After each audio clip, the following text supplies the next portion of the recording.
You know the protein trend has reached epic proportions when you spot it in everything from pancake batter to bottled water.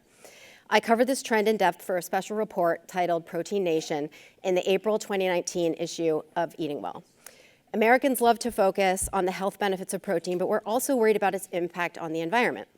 Should consumers stick with meat, go lab-grown, turn to plant-based alternatives? Fortunately, the options are evolving by the day, thanks to an influx of investment capital.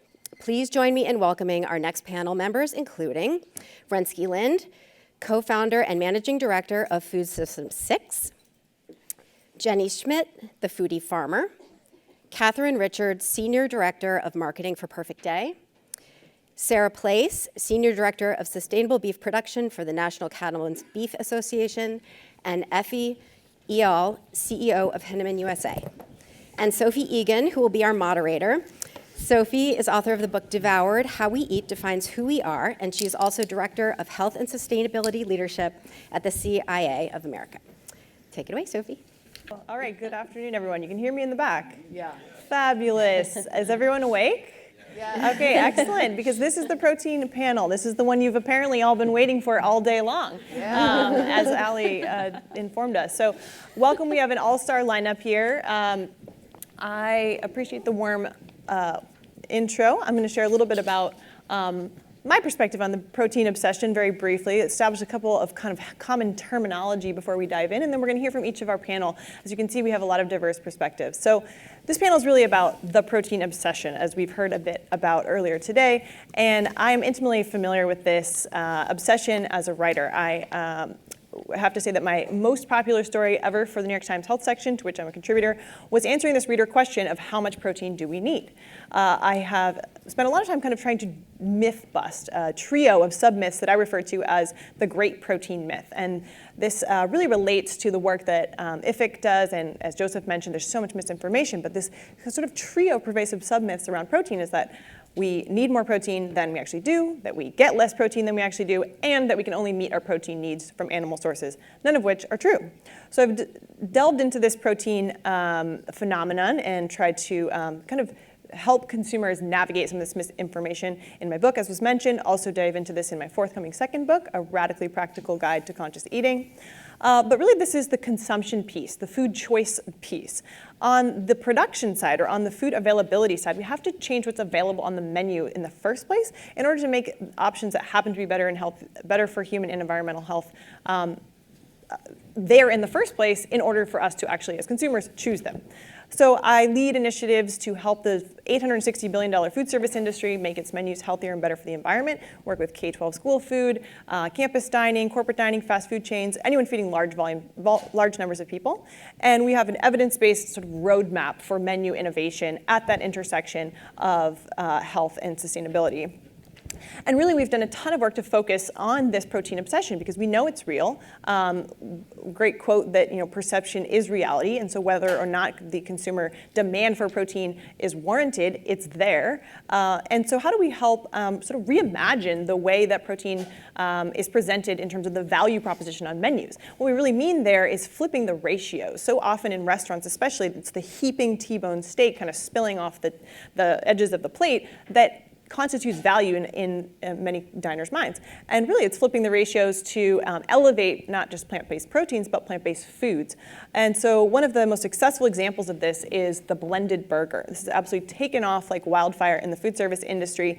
And it offsets a percentage of a traditional all-beef hamburger patty with some percentage of ground seared mushrooms. And there's all manner of combinations, doesn't have to just be beef and mushroom, that consumers like. But really the reason this is such a win, and this is kind of an example of a culinary strategy that can really be a tool in the public health and sustainability toolbox, as well as in the as well as good for business, is that it's lower in sodium, it's lower in calories, it's lower in carbon footprint, lower in water footprint, and guess what? Consumers like it more. It tastes better. It's actually far juicier, and there's that umami from the mushroom. So this is just an example of kind of how we see opportunities in the future of protein that really rely on flavor as a tool to get us there. it's part of a larger landscape of opportunity that we at the Culinary Institute of America envision as kind of a plant-forward future of food service. This is not a vegan agenda. It's not about getting rid of all the animal-based foods, but it's just about sort of recognizing right now the outsized prominence that animal-based foods and meat especially have in many American kind of menus, chain restaurants and food service operations. So we are looking to emphasize and celebrate, but not necessarily limit plant-based foods. So sort of some common nomenclature, because there are so many terms thrown around. For us, plant-based really refers to the foods themselves, whose status we're trying to increase in American food culture. And it is essentially sort of the availability flip side to the flexitarian way of eating that now fully a third of Americans report wanting to embrace. It includes vegan and vegetarian. It's a big tent approach, but it's less polarizing. It's not all or nothing. And so it has sort of the potential for greater staying power and to be more widespread.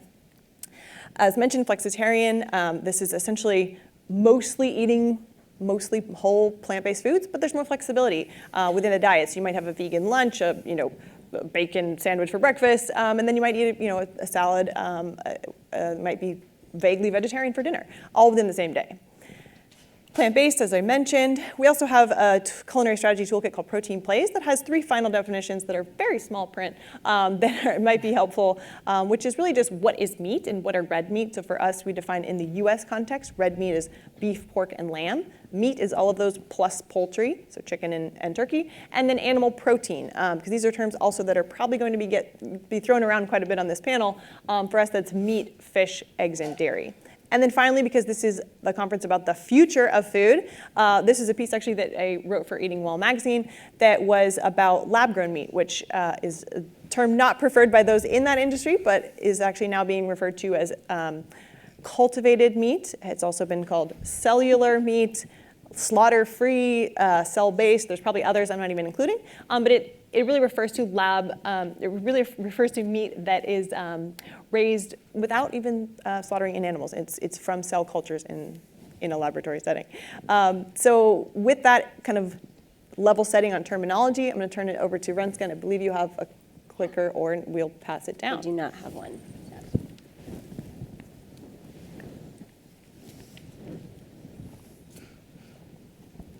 Is mic on? Yes? Great, wonderful. Thank you, Sophie, for that fantastic introduction, and very happy to be here sharing our work and our perspective on the future of the food system. So I am Renske Lynde, and I'm the co-founder of Food System 6. We are a San Francisco Bay Area-based accelerator that helps surface, support, and scale entrepreneurs who are transforming our food system. I'm excited to share through the lens of the protein obsession some of the entrepreneurs that we support. I will not take you through a history of the world's food systems today, but there's more information on our website. Happy to connect offline, but just wanted to give you a little bit of context to help you understand the kinds of entrepreneurs that we are supporting, who is in our portfolio, and who we are really excited about in terms of thinking about the future of food.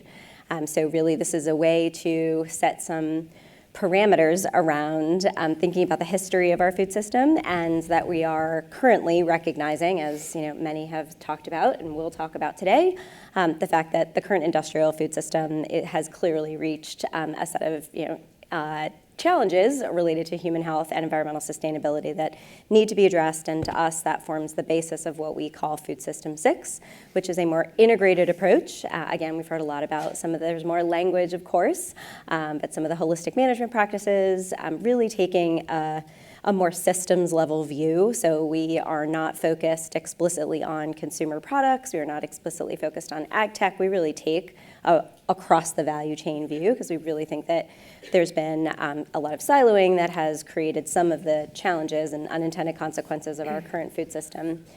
This is our portfolio. We have 29 companies. We run an accelerator program. More information on our website about what we do to support the entrepreneurs that we work with.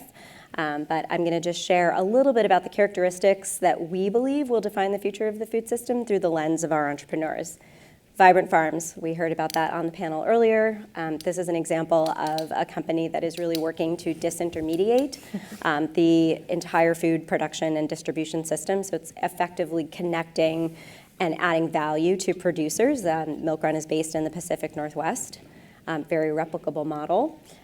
This is an example of sustainable ecosystems, a really critical component of what we see as defining the future of the food system. This is a company called Renewal Mill, also a great example of closed-loop circular economy approach. They take the byproduct of tofu production, which is okara, very nutrient-dense product, and they turn it into a flour that can be used for baking purposes. So a way to also add plant-based protein and more fiber into more traditional baking. Healthy people, obviously, really critical. So we also support nonprofit organizations. This is an example of one called the Center for Good Food Purchasing that works to align public institutions, schools, hospitals, et cetera, to a more values-based procurement approach. And I know that there's a lot of you that interact with food service in those arenas. Think of this as LEED-like certification standards for building, but for the food system. And last but definitely not least, justice and fairness. We think this has been an area of the food system that has been long overlooked. Time's up. So this is an example of a company that is bringing into market, or has brought into market actually, a plant-based, delicious tortilla chip that focuses on the health of farm workers in particular, and has a partnership with the Latino Community Foundation. So a very exciting example. Looking forward to sharing more about some of what our companies are working on and our perspective on protein. Thank you.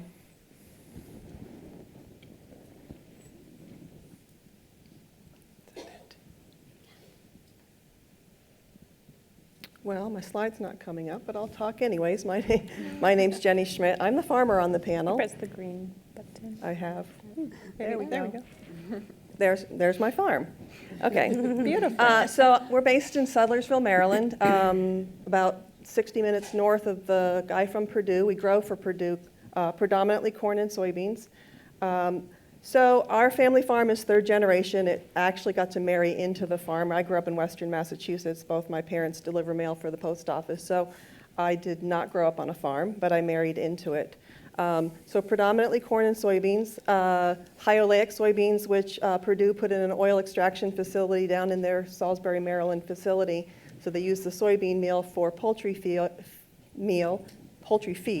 and then they take the high oleic oil, which is trans fat free, and refine it and use it on the food manufacturing side. We also grow tofu soybeans for a farmers cooperative that we got involved with about 15 or so years ago. Because at the time, Maryland is a highly regulated state for agriculture, mainly due to the Chesapeake Bay water quality issues. And as a result, most of the eastern shore where I live about 15 miles west of Dover, Delaware. I live in Maryland, but very close to Dover. Is whether or not, if the poultry industry ended up leaving the state because we became so highly overregulated that we would have no outlet for the grain that we grow. And you can't just diversify into something else because you may not have the capital, you may not have the equipment to do it. And so one of the things that we started was, what can we do with the equipment we have that grows something else? And that led us into the tofu market. So there's about 20 farmers. We have about 2,000 acres of tofu soybeans amongst the 20 farmers, not me. Our farm is about 2,000 acres. We grow canning tomatoes for Fermano Foods, if you ever see them in the grocery store. Our family picture is on the label. That's the one with all of us standing around tractors in front of the canning tomato field. We also grow fresh market green beans for a distributor on the eastern shore of Virginia, and we are currently picking 15 tons of grapes today for a winery in Baltimore County, and I've had to deal with a bunch of text messages to get bins in the right location while I'm here so that the crew can keep picking. I drove up today. I did not come last night, and I apologize, but I drove up today because I'm only 3 hours away, and I figured if I could drive a 300 horsepower tractor and pull a 22-ton trailer of tomatoes, I could drive in Manhattan. So one of the signs that you see is we are certified in agricultural conservation stewardship, and that's really important to us. We have been conventional, biotech, and certified organic all at the same time. We decertified our organic ground because the biggest downfall of organic production is tillage. The number one pollutant in the Chesapeake Bay is sediment, and sediment comes from disturbed topsoil. And so the worst thing we could do is any type of soil disturbance in our fields. And so the main function to control for weeds in the organic farming system is tillage, cultivate, plow, rotary hoe, those types of things. And we are predominantly a no-till farming operation and have been. In the upper right-hand corner, you'll see a 1965 picture of my father-in-law seeding cover crop in a high-boy interseeder into the standing corn. So we've been no-till since 1965, doing cover crops since the 1960s, and those types of things are sort of our standard operating procedure as a conventional farm, because that's the way we can preserve our soil and improve our soil health and make our farm more sustainable. So for us, the highest level of sort of certification for us is to be a conservation steward over following any set of sort of standard farming system protocols. So we try to use the best of all tools. And the last thing I like to explain to people about our farm is we're a grocery store farm. We grow ingredients. You can't come to my farm and buy anything from me. Everything is wholesale. And so that's, the wholesale format that we follow is retail is a completely different business model that we would not really want to function in. And to the question about transitioning from young to older farmers, from older to younger farmers, we're really fortunate in that my father-in-law, who's at the center of that picture, who's since passed away, retired from the farm in 1965 and handed the farm over to my husband and his brother when they were in their 20s and 30s. And he stepped back and became the mentor. So he was rather a very progressive farmer in that sense, in that my husband and brother-in-law didn't have to wait 25 years for their father to pass away in order to take over the farm. He was the mentor, and he called himself the gopher to go for stuff. And so that was really made the transition when he actually did pass away much smoother as well. And we weren't new to the farming operation, having been the decision makers for a long time. And I will stop there. So I can talk farming all day. I'm Katharine Richards, and I'm excited to tell you the story of Perfect Day in 5 minutes. And that story begins with its founders, Ryan Pandya and Parimal Gandhi. And even though they grew up in different parts of the world, their journeys were very similar. So each of them were raised eating meat, but as they got into their teenage years, decided to give it up. And it didn't take them long to realize that the same motivations they had for becoming vegetarian actually were prompting them to give up animals completely and become vegan. And that was their love of animals and their love of nature. But there was only one thing that was standing in their way, and that was their love of dairy. So they found that their transition to giving up meat was actually easier than the transition that they were trying to make in giving up dairy. So what was it about dairy that made it so hard for them to give it up? Well, as we all know, it's delicious, right? There's a reason that some of the most indulgent foods out there are made with dairy. It's nutritious. So dairy proteins are some of the most bioavailable on Earth. So they're able to prevent stunted growth in children or help with recovery in adults, after exercising. And then finally, it's versatile. If you think about the stretch of melted cheese or the foam on a hot cappuccino, the creamy gel of yogurt, all of that is possible because of the functionality of milk proteins. There are some downsides, though, as well. One is the impact on the planet. Compared with most other whole foods, dairy has some of the most damaging impact. In addition, there's many people that just can't eat dairy because of lactose intolerance. And that number is around 65% across the world. And then finally, as we all know, there's a growing number of people that are just saying, you know what, I want to eat more plant-based alternatives and eat less of traditional dairy products. So as the founders were thinking about how to get the benefits of dairy without the downsides, they needed to understand what is that key ingredient that makes dairy so amazing? And it turns out the dairy industry had figured that out long ago. It's protein.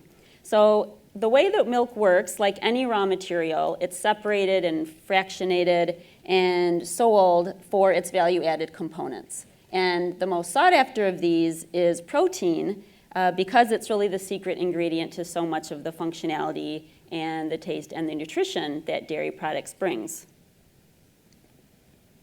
So the founders thought, surely someone has figured out how to make these dairy proteins without cows that would address, how to get the benefits without the downsides. They were biologists by training, and as they did their research, realized that although using biotechnology was very common in many food ingredients, it had never actually been used to make dairy proteins. So they were able to adapt well-researched common techniques to start doing this to produce dairy.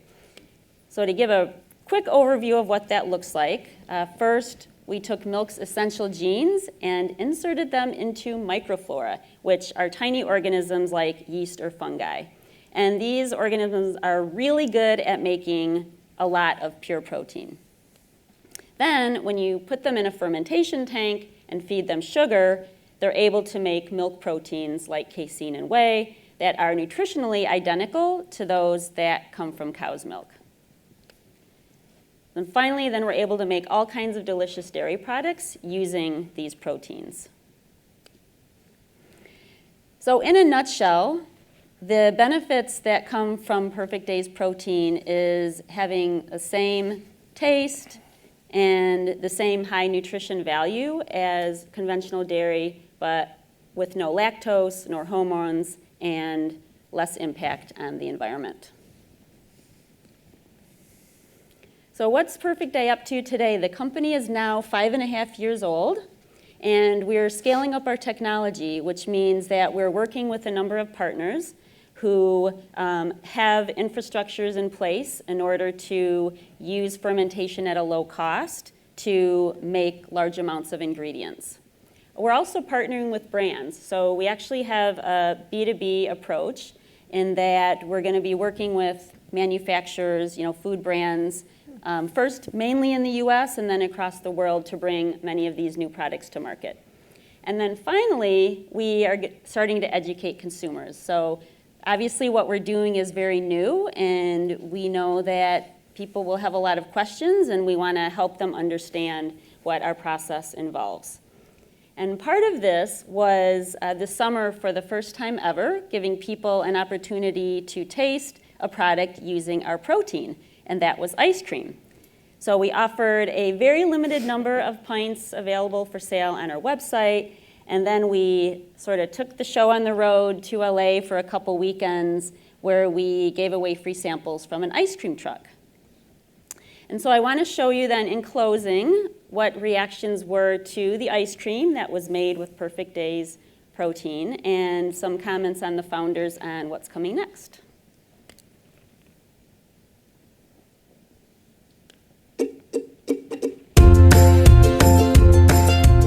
We've developed a way to make real ice cream, totally animal-free, that's better than you'd ever imagine. And we're here showing people what we mean by that.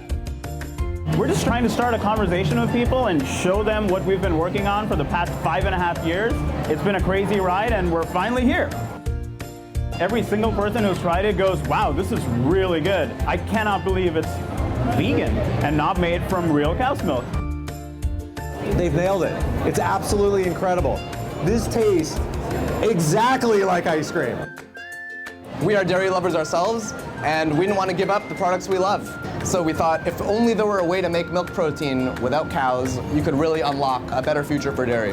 And that's exactly what we've done. We've been able to do that by using fermentation instead of animals to make the same exact proteins found in cow's milk. That allows us to do everything dairy can do. The future is really working with other companies to help them have a much better impact on the planet. We want to partner with them to make the world a kinder and greener place.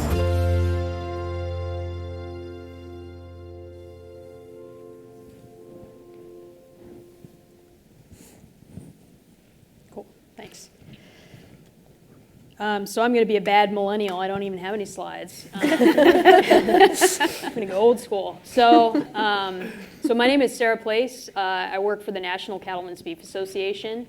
I'm just glad that cows don't know what's said about them, in general. It's kind of a controversial topic today, and it always fascinates me. So I grew up about 4 hours from here on a dairy farm, on a 70-cow dairy. What I do now at the National Cattlemen's Beef Association is I run the research program for the NCBA on behalf of the Beef Checkoff. So we do research really that focuses on benchmarking where we're at with regard to different sustainability measures, things like greenhouse gas emissions or water use in the United States, because we definitely believe if you can't manage what you don't measure, right? And that's absolutely fundamental to making any sort of progress. I think that reoccurring theme here of however you're going to view sustainability, if we're going to make progress, we have to actually have data, right, and evidence to back any of this up. So that's what I work on a lot. But I'll just kind of mix things up a bit and I think maybe be a little provocative, but just because I read an article last night about, some of these newer technologies and thinking about microbial protein factories, right? And kind of similar to what we just heard about what's going on with this dairy space. And I think there's a lot of misunderstanding about what cattle and ruminants actually do in our food system, right? Because ultimately, on behalf of the over 700,000 farmers that I work for, right, over a third of U.S. agriculture has beef cattle, right? It's a huge part of U.S. agriculture in terms of livelihoods. It's in all 50 states. Our producers, they already use a really amazing technology that is essentially a microbial protein technology, right? I mean, the major inputs going into the U.S. beef industry are CO2, rainwater, right, and sunlight.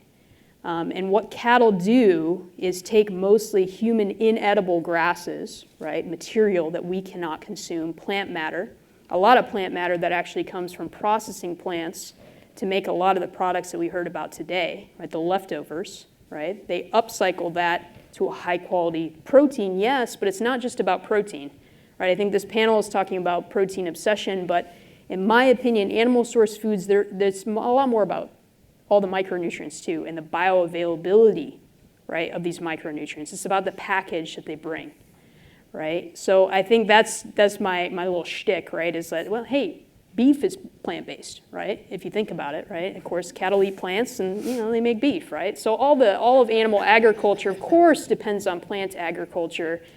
Plant agriculture in a way depends on animal agriculture, and they all depend on healthy soil, right? So I think we talk about these things like they're all in isolation, and that really discourages me because at the end of the day, whether we call people flexitarians or whatever, like most people in the world are omnivores, have been, will be, that's the macro level trend that's going to continue, right? So our focus is more about, how do you deliver the foods that people are going to demand, including beef, right? It's the highest cost of our animal source foods, but people still buy it because it tastes really good, right? And we heard that several times today too. Taste and nutrition and these higher level things are still driving a lot of those trends. So I would just say, we can kind of get into really how cattle are raised in the U.S. a little bit more. I would just say, we touched on that in the last panel. Cattle in the U.S., it's unique compared to other animal meat production because they are mostly on grass most of the time, right? At any one time in the United States, 84% of the U.S. cattle herd is actually on grass, is outside of feed yards, right? Even though that's the image that people have in their mind, right? So we're mostly grass-based, and then we're a grain finishing system in the U.S. So that's really key to a lot of these sustainability discussions. And I would just say also, often sustainability gets boiled down to greenhouse gas emissions. I think the definitions last time were great. We got to think about the profitability of our producers, of farmers, right? If they're not able to stay in business, then it's not a sustainable system, right? But we also have to simultaneously look at all these different environmental issues, other social issues, et cetera, right? So sustainability is bigger than greenhouse gas emissions. Again, animal source foods, I want to reemphasize that, it's more than just protein, right? And in the US, we consume less than 2 ounces of beef per person per day. So the image, the perception is that everybody's eating a 16-ounce ribeye, but that's not what's happening, okay? And cattle are more than just beef, right? They are livelihoods. They are ecosystem engineers, right? They're preservers of grasslands in the United States and around the world, right? They're providing products from your leather-wrapped steering wheel to my shoes, right, leather, to heart valves for people, right? So it's more than just food as well when we're talking about animal source foods and agriculture. So again, I think a lot of this stuff is framed as either or. I think there's space for plant-based, for animal-based. It's going to be a mix in the future. And, you know, I'll sing more of like a kumbaya message of like, you know, I don't think it's all this either or framing or just plants or just animals in this whole grand scheme of things. Mm-hmm. Okay. Yeah, sorry, you're back to technology. Hi, I'm Ephi. It's really exciting to be part of this panel. We each provide a different perspective, and there's lots of areas of intersection, so it's interesting to think through those. I bring you the promise of Mankai. It's a product we found in nature, then cultivate, grow, and then bring to market. And it's in an interesting place. It's plant forward. It's a vegetable. But it also has this triangle that I think we just talked about of protein that's bioavailable, has all 9 essential amino acids, which is what we get from meat. It has bioavailable iron and B12 at quantities that people need for consumption. It all comes in a very compact package of a vegetable. And this vegetable is the smallest vegetable found in nature. It's 0.5 millimeter in size. So if you take a teaspoon, you'd hold 2,000 vegetables, and you consume the whole 2,000 just at once. If you consume the entire teaspoon with tasting something like romaine or spinach. And I do have a short video about that. And I don't know if it's here or one more. Yep, there you go. Yeah, cool.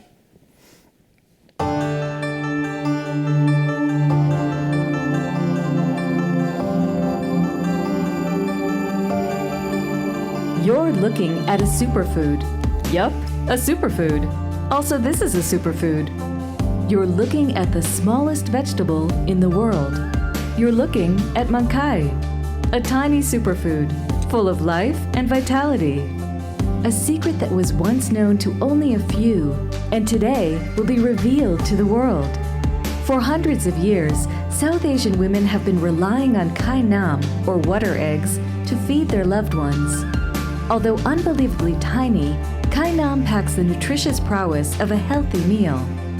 This wondrous leafy vegetable is full of protein, minerals, a significant amount of dietary fiber, vitamins, and numerous polyphenols. It even contains vitamin B12, which is very rare in any plant-based food. But kai nam was confined to a tiny part of Asia.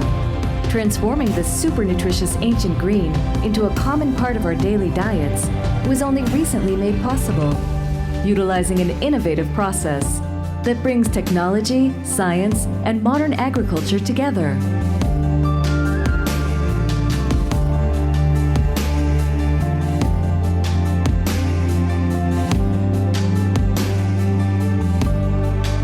After 7 years of experimenting and researching, today, Mankai can finally be introduced.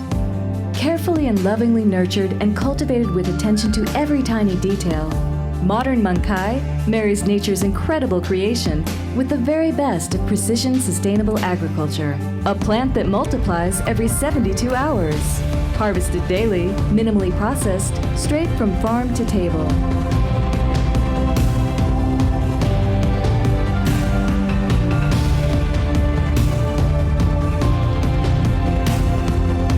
Mankai is easily integrated into any dish, creating minimal impact on its taste.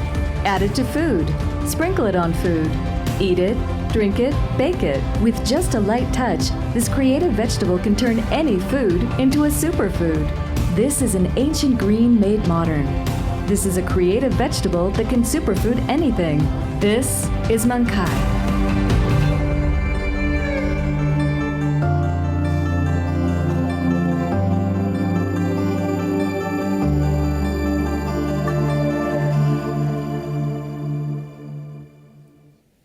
so we're excited about bringing this new product to market. We're currently serving it in 2 fine dining establishments in New England, in Ivy League schools. It looks like it was good. We can do it again, depending on the crowd.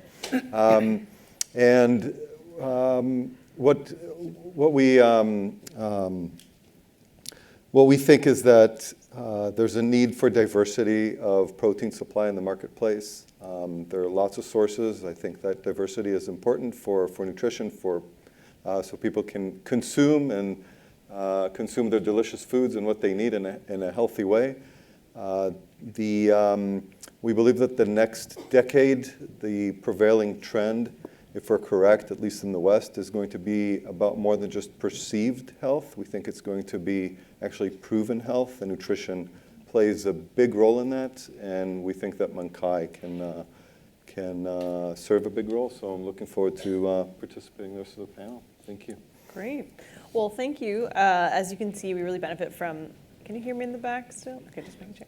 You can see we really benefit from a tremendous diversity of perspectives and daily roles, all centered around protein. So we're going to start the discussion with looking at what the science is telling us. And this will be brief because we really want to get to what the consumer is telling us. But in starting with what the evidence signals about the future of protein, Ephi, we'll start here with you. And would love to hear you summarize for our audience kind of some key takeaways from a report that's generated a lot of media attention. It was published by the Eat Lancet Commission. And from your perspective, the future implications for protein consumption. You talked about increasing diversity in the marketplace. And so sort of let's just start with the need for that diversity. And I think you have some slides to that effect. Yeah, I do. So what if we had a diet that if the world consumed it, we would see 9 million less deaths a year. And that's the promise of Eat Lancet. So I'm not a scientist myself. The commission was formed this year. It has 37 leading scientists in nutrition, medical field, economics, sociology, and quite a number of other from 16 different countries. And they looked for, their science asked a very specific question. What are the dietary boundaries or the guidelines coupled with questions about the environment that would yield a certain diet that would, one, promote health and also promote the biodiversity and the kind of sustainable environment that we need and are looking for. And you can challenge the science. You're welcome to go to the Eat Lancet website and do that. I'm just bringing some of the data, and it's already been challenged. But it is quite interesting and fairly new science. So the first of all is they looked at a planetary health plate, which is that notion of what is it. Let's look at the entire planet. Let's look at the entire world, both the world of consumers, everyone that eats, and also the world of production, from cattle to farming to everything else that we eat. And what you see is that these guidelines are here in front of you from an excerpt from the report. And you see that by volume, they suggest to eat at least half of your plate is vegetables and fruits. The other half, actually, in caloric intake are whole grains, plant protein sources, unsaturated plant oil, and also some sources of traditional protein, such as meat, poultry, animal protein. So that is the general guideline, and when you break that into what that means calorically, and you may not be able to see this, so I do urge you to go and see the website. But what you see are guidelines as to what we should eat today, and you can see in black the ranges, so you can make up your diet with quite a number of different dishes and even maintain a diet similar to what you're eating today. They claim that an optimal caloric intake has a diversity of plant-based food, low amounts of animal-sourced foods, unsaturated rather than saturated fats, and limited amounts of refined grains and highly processed foods and sugars. even though you will see all of those there on the slide, just at small amounts. I think it's interesting to understand where we are vis-a-vis this recommendation today. So in the United States, when you talk of beef consumption, we're at 640% higher levels of consumption than what the Eat Lancet report recommends. When they look at, the report looks for what those rates should be by 2050. So by 2050, because we expect to have 10 billion people roaming the earth, that would mean increasing beef production by 75%. So you understand, even though we are at 638%, much of the world doesn't consume as much beef, they look at it globally, at global requirements, and they say, well, beef production actually needs to go higher. When they look at other things like plant-based, vegetables, and whole grains, the situation is quite different. In North America today, we consume only 50% of the amount of vegetables we should eat according to Eat Lancet, and we consumed a measly 10% of the whole grain requirement that we have according to what a healthy diet would be considered. And they have a very clear definition to what a healthy diet is. That's a holistic approach. They talk about the fact that you need to be healthy. They look at general different diseases, but they also look at social health and at and mental health. Mm-hmm. Yeah, so your seatmate, Sara, summarize your perspectives on this report. So I think really how you make sense of it. Sure. So Eat Lancet kind of looked at three different things, right? They argued for reducing food waste, which I think we've heard lots today, right? And everybody's pretty much in agreement on that. They talked about productivity, right? Essentially this whole idea of doing more with less. And then this dietary piece was part of it too. It was essentially their third piece. I think we've heard this earlier of like, we had to be careful with these kind of like macro level global solutions, right? This idea of one diet to rule them all, like everybody's gonna eat, 291 calories of nuts, everywhere. I mean, we had to think about the realities of agricultural production, which just as a caveat, a lot of these type of analyses are essentially just big spreadsheet models where they plug in, factors for this is how much greenhouse gas or whatever is emitted on average for this commodity. And that's incredibly variable around the world, right?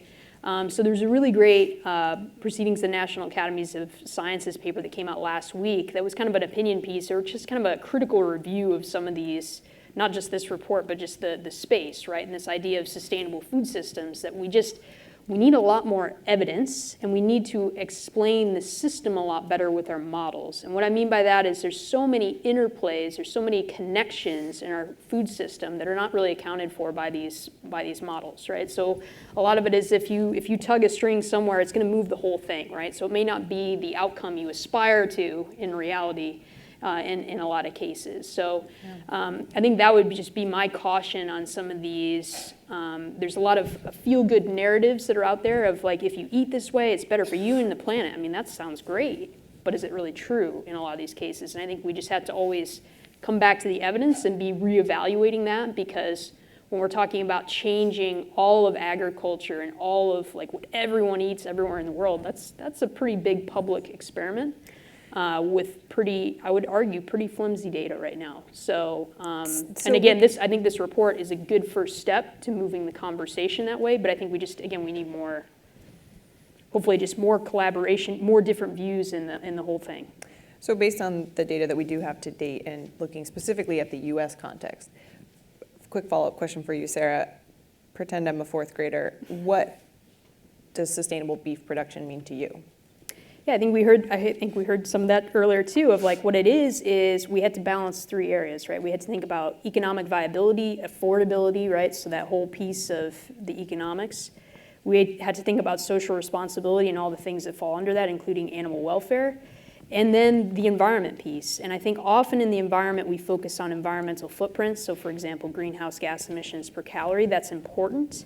But we can't miss the bigger context too of what we want is a resilient system, right? We want that long-term perspective of something that can last in the future. One food item may have a lower land footprint than another, on paper, But if the production system that's generating that food item is destructive to soil over time, well, it's not sustainable, right? So I think, again, we just need to look at these things from many different angles and make sure that we're not putting all our eggs in one basket, if you will, when we look at these metrics. So that's kind of how we view sustainability, is a little bit more holistically, if you will. And I like what you said about if you can't, if you aren't measuring it, then you can't manage it. Exactly. So Jennie, I want to turn to you for a moment. As a farmer who grows tofu-grade soybeans, talk to us a little bit about different production methods of plant-based proteins. Are there areas you feel are kind of overlooked about soy in particular? And maybe more generally, what's an upside and kind of a downside that maybe consumers aren't aware of in terms of how it's grown? Sure. Well, it was interesting. I had lunch with some of my dietitian colleagues who I cannot see because it's so dark out there. But I learned today that soy protein has fallen out of favor. And I hadn't heard that. Maybe it's because my town is 250 people and I'm just not, out and about much. Our market is for tofu. So it's the mom and pop Asian food processing companies in the Baltimore, D.C. metropolitan area. And the one customer in particular makes about 7,000 pounds of tofu per week, which equates to about 7 acres worth of soybeans. So these are food-grade soybeans, which are higher in protein than commodity soybeans. And that way you get a nice firmer block and a higher yield of tofu production with the higher protein content that are in the food-grade soybeans.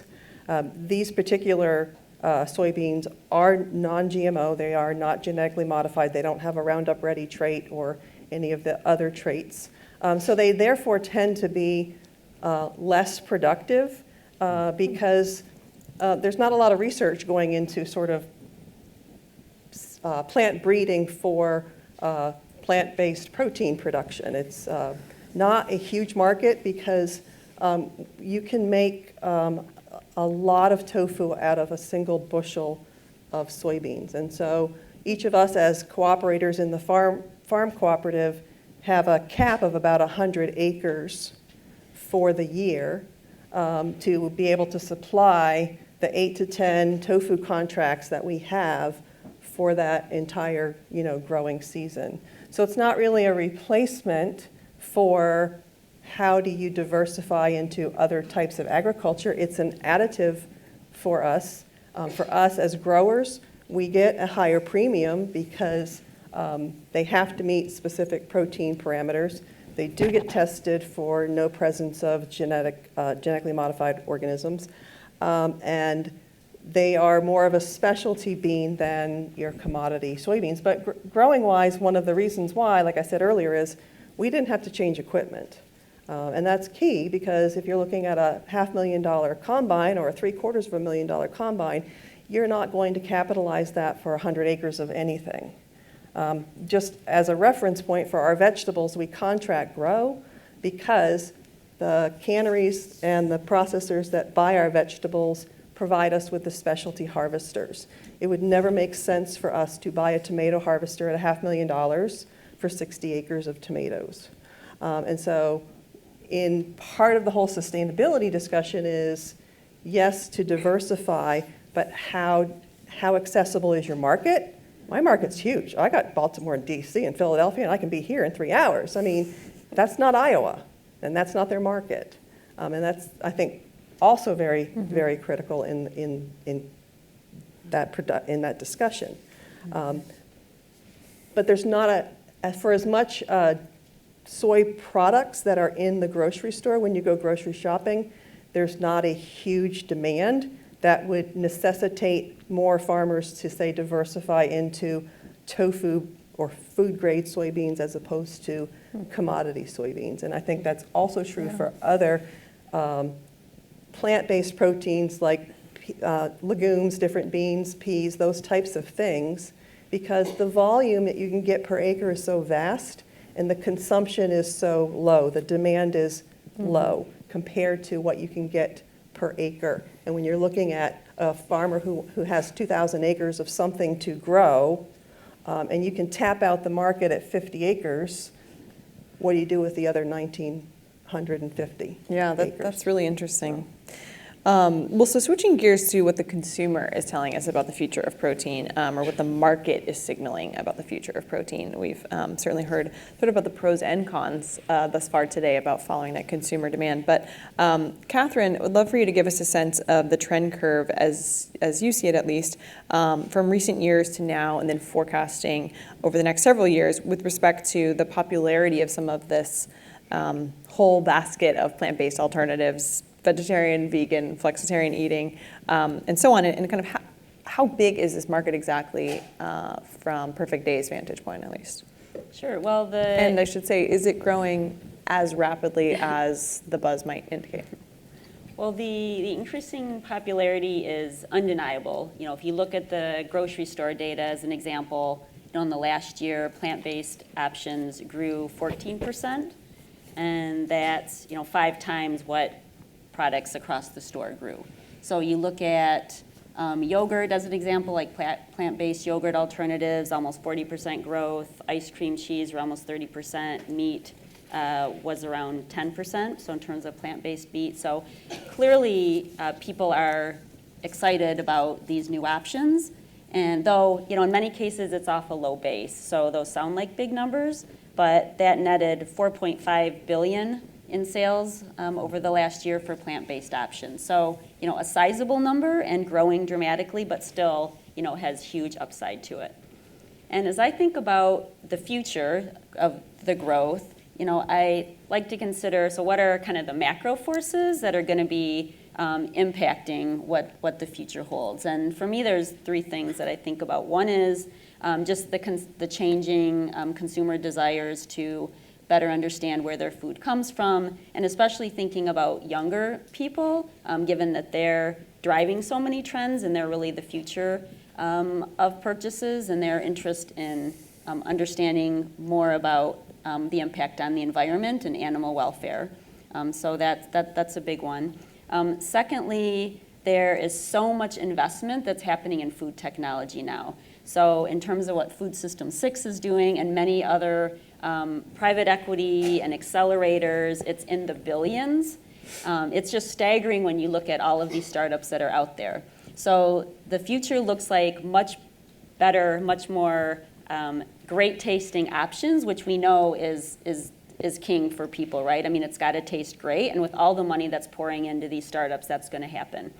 And then the third is just around the large companies that are embracing these plant-based alternatives. So like the Tysons of the world, ADM, which is a company that Perfect Day has a partnership with, and they've got, you know, deep pockets for marketing. They've got very wide distribution systems that are going to help bring the costs down, and, you know, affordability obviously is also at the top of the list for what people are looking for. Well, speaking of investment, so Renske, in terms of opportunity space, you know, where do you see the greatest potential for investment in entrepreneurial innovation? Yeah. And, you know, how are kind of current and emerging patterns of capital flow matching the directions that, you know, are signaled by the scientific evidence, and where do they maybe diverge?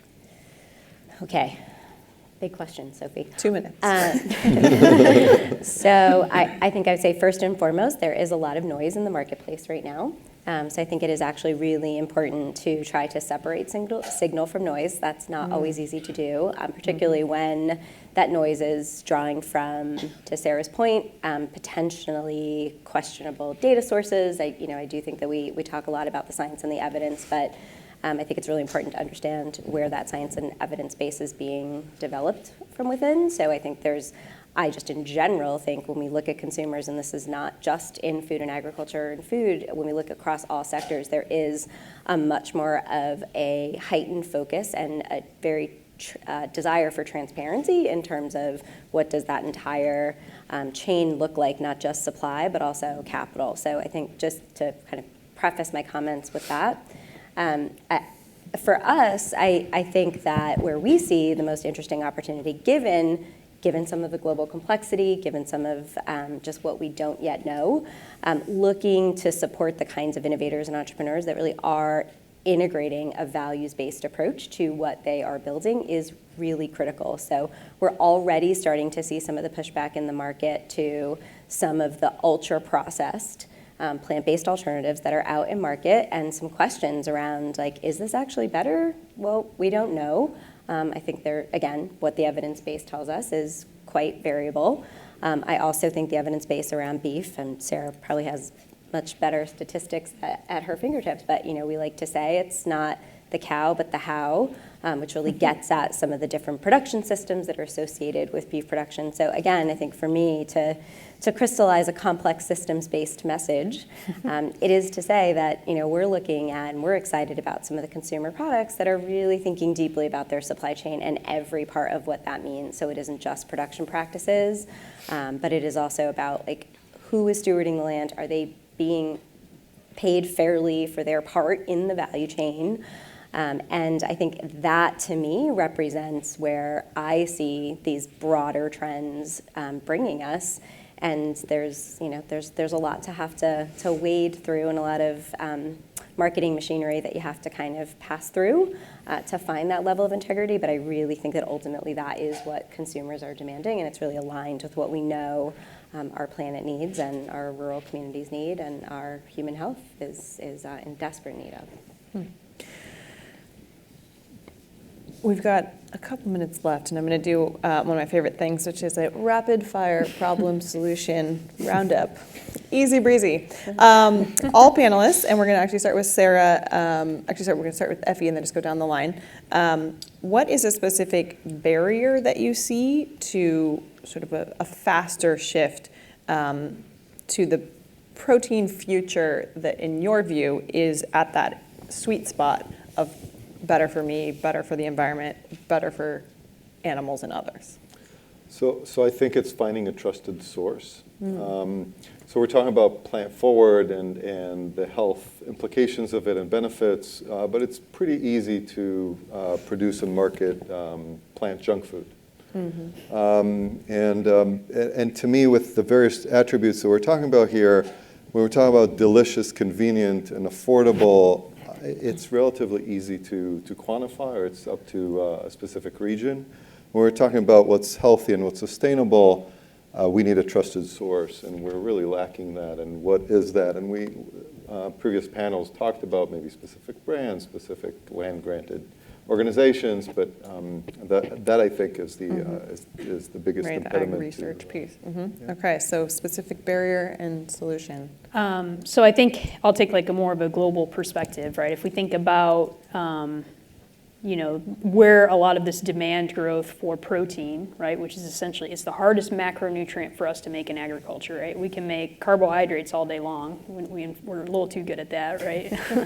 And we can make fat, but it's harder to make protein regardless of whether it's plants or animals. And so I think realistically, again, plant source foods are going to be very important. We're going to eat a majority of our calories are going to come from plants in the United States and in the world. I would like bet my life on that in the future, right? Like that's just the way that's going to work. But this protein piece, I think, again, I'll come back to, we have parts of the world where we have production systems that are in need of most help from a standpoint of helping people's livelihoods, helping the environmental, whatever you want to say, performance of those. And that's where animal source foods are going to have the greatest impact on human well-being, right? We have ungodly rates of things like stunting in the world, right? Their animal source foods, whether it's an egg a day or a little bit of meat, could really make a big difference. And so I actually think if we want to think about where the future is and where the biggest bang for the buck is, it's investing in research and things that are going to actually drive outcomes in those other countries. To me, that's where I get, it's amazing to me to hear like some of these numbers in investment and this stuff in the US, where we have 4% of the world's population and 96% are elsewhere. And something like the International Livestock Research Institute, which is really important, does a lot of work out there in developing countries on livestock and sustainable systems. They only have an annual research budget of $80 million. That's it. So it's like there is such huge opportunity to invest in livestock and really around the world in these other places and get better outcomes for people and for the environment. Katharine. Yeah, I want to build on Sara's comments because many of the emails that we get in terms of people who are interested in doing something with Perfect Day's protein is from developing countries, or countries where they are importing a lot of their dairy, or they're just not able to produce it locally. And they're looking at what Perfect Day can do with fermentation as a way, boy, what you need is large fermentation tanks and energy and water, but you don't necessarily need, land that's arable. So but the capital is actually very intensive, so it's extremely expensive to build these tanks. So what we are starting to do in some of these developing countries is look for partners. So from both, large companies as well as nonprofits or governments that would be willing to partner with us in order to bring, this high quality nutrition source to some of these developing countries. All right, Jennie. Rapid Mine fire has nothing problem to do solution. with protein. Is that okay? For the protein panel, but go for it. I mean, for me, the whole crux of coming back to agriculture is what we talked about earlier in terms of farm succession and finding that next generation. The barrier is, like the last panel talked about, most of the land is held by non-farmers. And that's going to be transitioning in the next 20 or so years. I have 2 kids. My brother-in-law has 2 kids. None of them want to come back because they see how hard we have to work for how much we actually get to generate in income. And that's why most kids don't come back, because you can get a Monday through Friday 9-to-5 job with pay and benefits, which we don't get on the farm, and have a much easier life. So it's a job it's a livelihood you've got to want to do. And to be able to bring that next generation back, you have to really make it appealing for them and be able to justify the full-time position and that extra income to pay out that extra payroll. A lot of the farmers in our area do put up poultry houses in order to bring their children back to the farm. Because if you only have so many acres to till, you've got to have another revenue stream in order to have another position available for, we're all in our early 50s. We're not ready to retire. So how do we bring our 20-something-year-olds back to the farm now when there isn't, the income to support them? Right, interesting. All right, Renske, last Totally but not off least. topic, sorry. No, but it applies not just to the sources of protein, but the entire agricultural system upon which we all rely. So, great answer. Yeah. My answer will build on that. It refers to Madam President's question in terms of policy. I think one of the biggest barriers that some of the entrepreneurs that I invest and support in, really is the fact that we have a federal, U.S. anyway, a federal farm bill and federal policy that still incentivizes a form of production that we know is, fossil fuel dependent and, creates an enormous amount of environmental degradation. Currently, fruits, vegetables, nuts, the types of protective foods that we know need to be a part of this plant-forward diet are still considered specialty crops, and they aren't necessarily able to access the same kinds of supports that other forms of production are. So, but given that policy tends to be a lagging indicator, from my perspective, it is, of course, I'm biased. I think it's about investing in the kinds of startups that are really thinking differently about the whole production value chain and aligning the right forms of capital with those startups. And so this is we do a lot of work on bringing philanthropic capital to our for-profit startups, and there's a lot to be said for that approach. It's really difficult, but ultimately, I think very beneficial to consider how we are actually funding the startups that we are hoping will change the future of our food system. Wonderful. Well, everything from further agricultural research to capital flowing in the right direction, and some policy change. So thank you to the fabulous panel. We're now going to open up to Q&A. What questions do you have for our audience? It is a little challenge in the back there, and then over to the other row. But yeah, the mic is coming too. Oh, I thought that was the person bringing you a microphone. I'm sorry. It's very dark. My big question is, you go on about all of these meat and milk alternatives, which are kind of cool, like the perfect days. Like, that's amazing. That's fascinating how that can work. Oh, sorry. But are we overlooking something about the value of animal agriculture, especially because we got reminded this morning that we need to pay attention to local context when it comes to sustainability? There's places in the world that are not going to grow kale. Like the nomads of Mongolia do not care about my vegetables. Like, they're going to eat meat because the animals can grow there. So are we missing something about trying to, or like being reductive of like meat's bad, but like we could. I would say I yeah. don't think it's 100. Yeah, I would agree with this. Since nobody else is answering, yes. So I think, that's what's missing here is that kind of comes back to this whole idea of what, this diet for planetary health. And like I said, this one diet to rule them all. Your example of Mongolia is perfect, right? I mean, they have one of the highest rates of mutton and, goat meat consumption, and way above, I'm sure, the planetary threshold diet or whatever, right? But of course they're going to eat that because they're in a arid steppe, short grass rangeland system, right? That's what works there. And that's why we raise a lot of beef in the U.S. because of the grassland resources that we have. A lot of the major beef producing countries in the world, they tend to eat a lot too. And that's why, it's so variable, right, in terms of across the world. So I think we do need to respect that reality that, again, it's not either or, right? And I can't emphasize that enough of it's even these, like I mentioned, I don't know if that came through, right? Like from biofuels to biofiber to plant source foods, there are byproducts that come back to livestock. And of course, livestock manure is a really important fertilizer source, right? So if anything, we need stronger connections between these two. We've had issues where we've had concentrations of those types of agriculture in different regions. And that leads to issues where we can get nutrient, loading and concentrations at higher levels than we need, right? So if anything, we need to bring these systems back together in some cases. And there's a lot of interest in that, especially in the Midwestern US, where cover crops was mentioned earlier.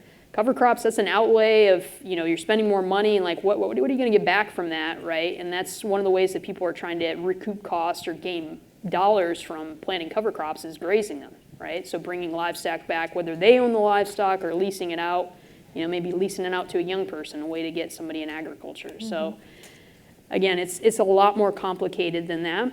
And that's not to put down any of these other options out there, right? We are so darn lucky in this country that we can eat such a variety of foods and eat, tomatoes in January and bananas all the while and stuff like that. We just take it for granted.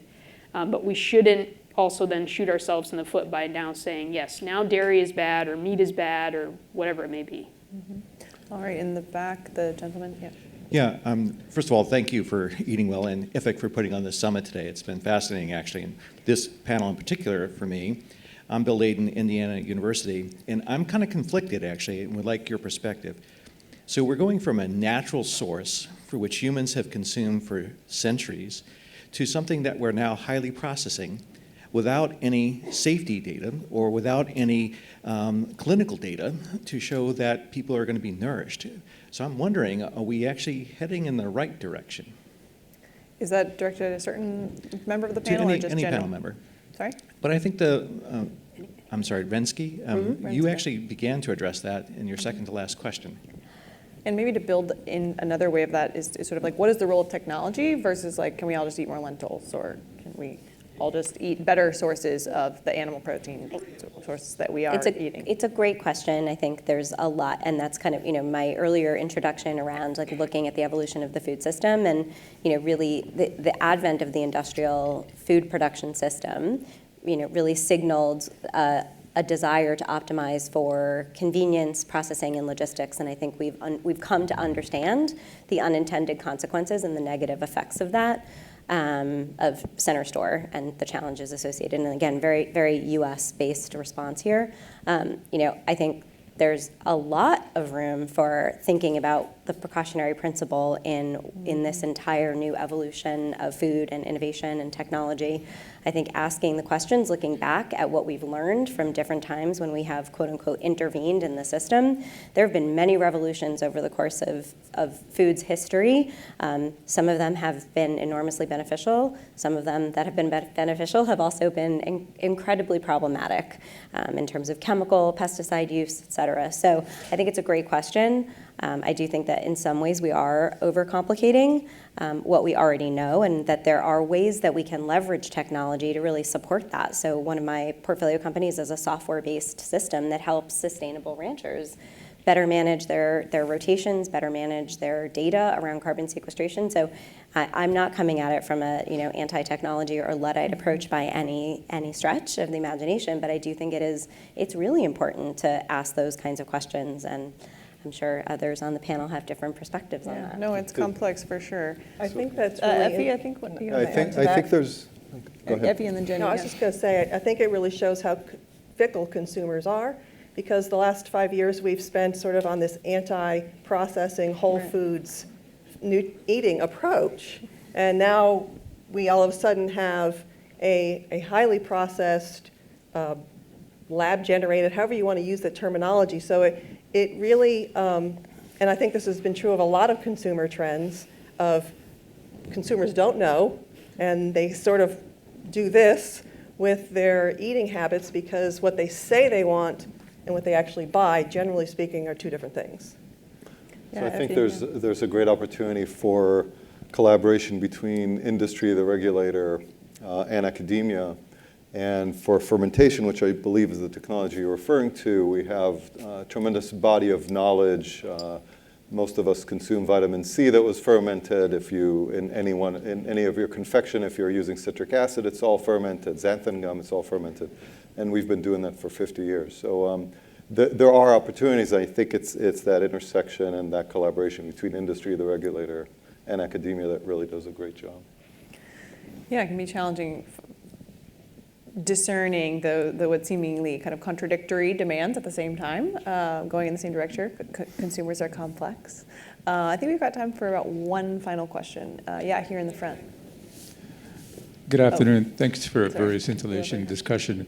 I want to circle back to cell-cultured meats. The USDA and the FDA have shown a lot of interest in this technology, and I'm wondering, what does this panel view this? How big of a slice of the future foods pie do you think cell-derived meat will take? And question for you, Renske, what is the interest among the venture capitalists and the funders in those startups that are producing salmon fillets and all kinds of meats in a fermenter? All right, Renske. Well, I think that maybe I can speak to the investment piece, but I think it might be, I don't know if you're... Yeah, well, I would mention that there are over 30 companies now that are working within this whole cell-based meat area that are, I mean, you almost every day you hear about a company that's got some additional funding.